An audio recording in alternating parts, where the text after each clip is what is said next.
Hi shed hackers, this is the pillar drill. It's a small version of the larger ones you may see around. And we're going to do a little bit today on power tool safety. A lot of the rules involving power tools like this one are similar on other machines as well. So we'll be looking at the use of goggles. We have various types, but there's a nice pair of goggles there, keep them clean. And we'll be using the guard, and on several machines they have different types of guards that you use to protect yourself.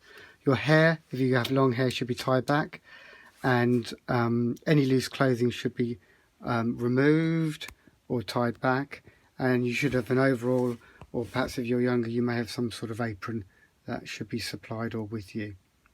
Okay, so this is the pillar drill. There's the guard going down. This is the chuck. You can get two types of chuck. You can get one which you can loosen by hand, which you often get in handheld machinery, but you can get also ones that come off with a chuck key, and the ones with the chuck key, if you are using them, the chuck key must always be taken out or removed so it can't spin off and cause a danger. So it's quite simple. You've got a lever arm here that lowers the tool bit or the cutting bit here. This is the sharp part of it, and it's controlled with the lever arm. And then if you move round to this side, Jake, I think you can see the on and off button. And same applies in every machine. It's red for off and green for on. Really important you know that difference. And they operate very, very quickly. So it's a little slight depress on there, and it will go on the green and then off on the red. Okay. Right, moving round, if you move around the other side there, Jake, I'll turn it on. I'll put my goggles on. I made sure my clothing and my hair's all back. I haven't got long hair, but for some people they have much longer hair than me. Mine's falling out. Anyway, I'll turn it on. That's green. On slow speed. I'm checking it's working. It's fine. And then now I'm going to prepare for the drill. So I put down the guard. I'm happy it's safe. I'm going to clamp my work down. I could clamp it down with a G clamp, which looks something like, if I take one off here, this is a G clamp. I can hold down these small pieces of material with a clamp. For this piece of work I won't need to, because I can secure it well on my hand. I'll turn it on. And I'll come down nice and slowly, holding my work, focusing one operator at a time. Never try and use a machine like this with two people. There you go, checking the waste is coming out, and that's my cut. So one person at a time, a nice clean cut. I've come in and out a few times. Okay, tap off the waste. I can check my depth there, that's good. And you can see how deep it goes, because you can see how deep the drill bit passes into the material. Okay, I put this here. This is called a sacrificial piece of wood, and that stops you cutting into the actual bed of the machine. You wouldn't want to do that. Damage the drill bit and can cause a potential accident. So that's the pillar drill. Okay, part 2 on the pillar drill safety and use. That's a Forstner bit with use, 15mm bit, quite a dangerous cutter. Used at low speed. And then this is a more standard drill bit used for metals usually, and woods. Okay, and we're going to put that into the chuck. So Jake will show me putting it into the chuck. I'll loosen the chuck by anti-clockwise turning the chuck base, and then I'll turn it carefully by hand and tighten it clockwise. And I'll just grip it at the top and turn it and check it's tight. And I can turn it and just see if it's turning centrally, and it is. Okay, I'm going to make sure the guard is in position. For this, I suggest if you're cutting into metal, a small piece of metal, you always hold it firmly in a hand vise. And before I perhaps should have done that, it's always best on metal to use a centre punch like that. Can you see that, Jake? And give it a one tap.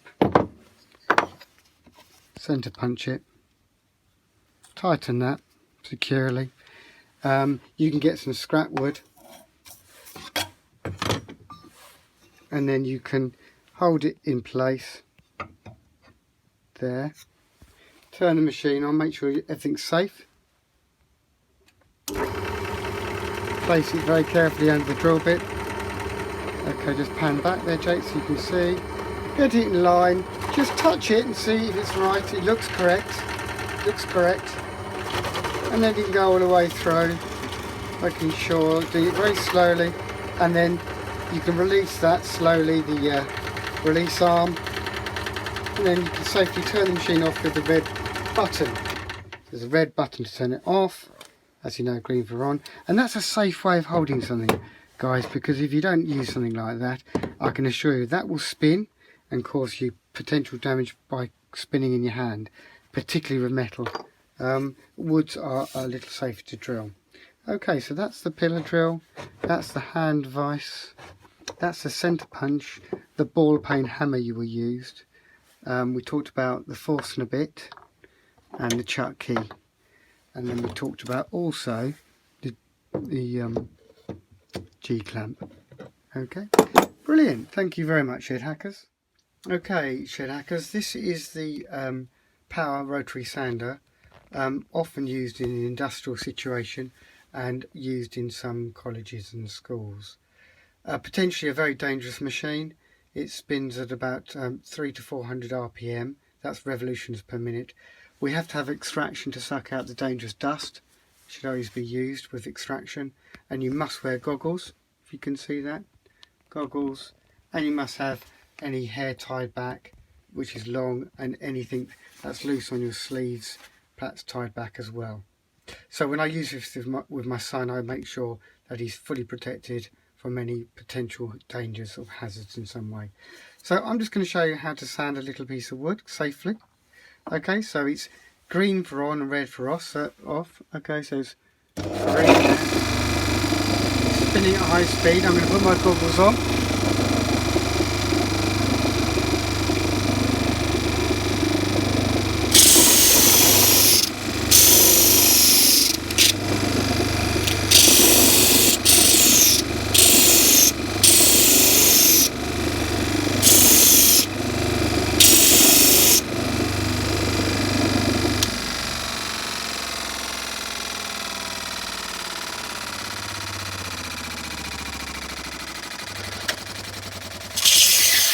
Now interestingly, Shed Hackers, you can see that it continues to spin once the power's been turned off. That is still obviously a dangerous machine while this sandpaper blade, if you like, is spinning. So be careful of that. Some machines have a guard you can slide over to make it safe once it's spinning. But make sure your extraction is plugged in and on. I didn't have it on then because it would affect the video, and I only obviously took a little bit of wood off, so there was very little dust coming off. As you can see, I kept it moving, the wood, and you can see I kept it down on the bed, and I maintained that angle that I wanted to. Okay, you do not hold it up like that, it will catch your work and spin off. And it's dangerous to do work holding it up in that way as well. And small pieces of wood or material, this is only for wood by the way, any smaller than that I would consider dangerous, and I think a lot of people would. So anything smaller than that I would consider dangerous, and you never put your finger near it. You should never have a piece of wood that big near it, or thin pieces of wood which can be caught in the gap there between the disc and the bed of the machine. So common sense prevails. Think about what you're doing. It's one person at a time on a machine like this, goggles on, really thinking about and concentrating on what you're doing. It's always best also to mark up exactly what you're doing. Okay, thank you. One more thing, don't bring it in too close to the centre, otherwise it could fling up. And only do it on the side where it's going down and not up, otherwise it can catch your work. Good, that's a good point actually. Thank you, Shed Hackers. Hi, Shed Hackers. Power tool safety reminders. This is the power fret saw, known as a jigsaw, and it's used in colleges and some schools. It's quite a versatile machine, used for curved work only, and I'll just demonstrate its safe use.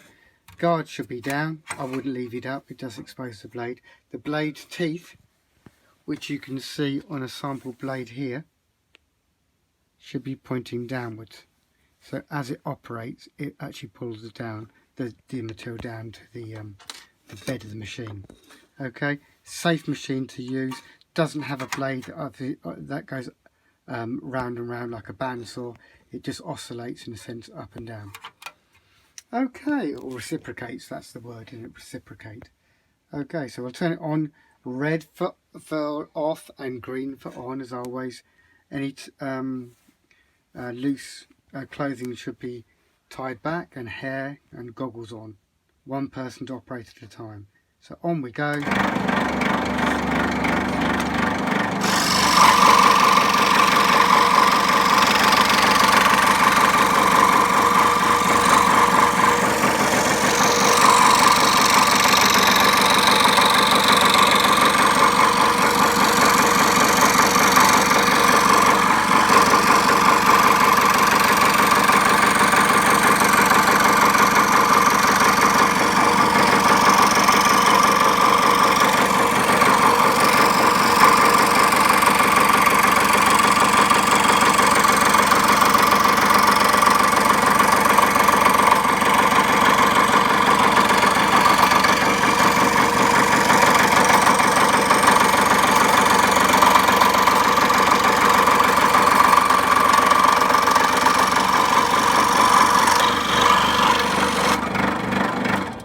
Now many people compare this machine to, in some ways, similar to a sewing machine, the way it operates. It's that reciprocating action like the blade, the needle on a sewing machine.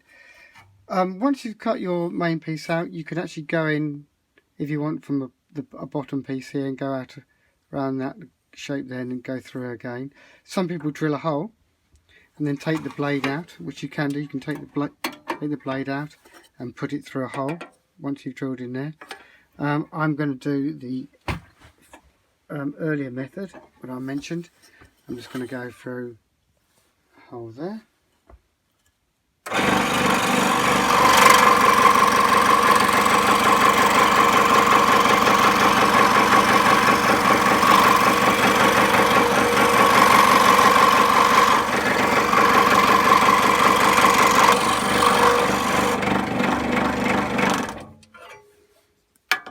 Obviously keep your fingers away, but you know, the blade is sharp, but it's not deadly sharp when it's not moving. When it is moving, it does have some danger, because obviously it still has that sharp edge, but a much safer machine to use for the youngsters.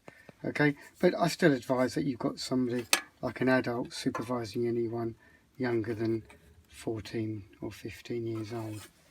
Okay, so there we go. That's our A. I suppose I could take this to the sander and I could just, in fact I'll put the extraction in now so you can hear the difference in noise. And I'll put the extraction in a college or another institution like a training centre. The extraction will be already fitted, so you wouldn't have to add it yourself.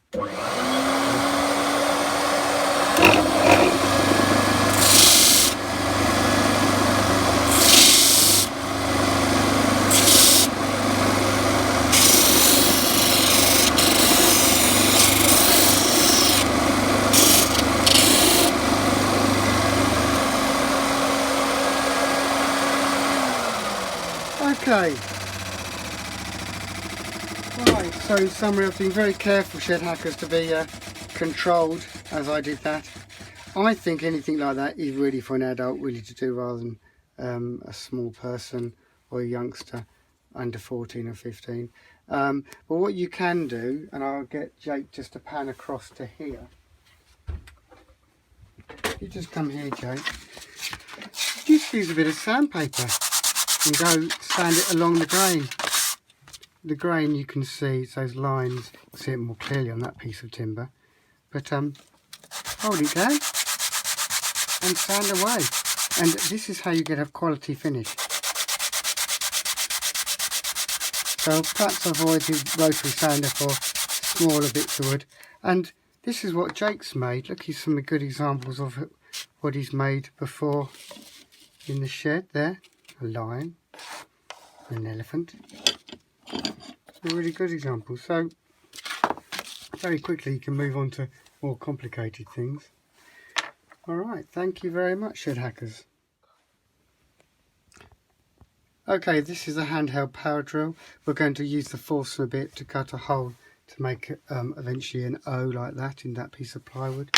Plywood is that layered wood, remember?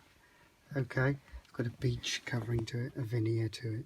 Place it in the position where you want. Mark out your work very clearly first. Put it in a position where it's clamped and somewhere held, like in a bench hook. And then it goes clockwise, make sure it is. You can adjust if it goes clockwise or anti-clockwise by pushing this through. Anti-clockwise, clockwise. And it's a clockwise cut on every single drill pretty well. Hold it vertically, not wonky.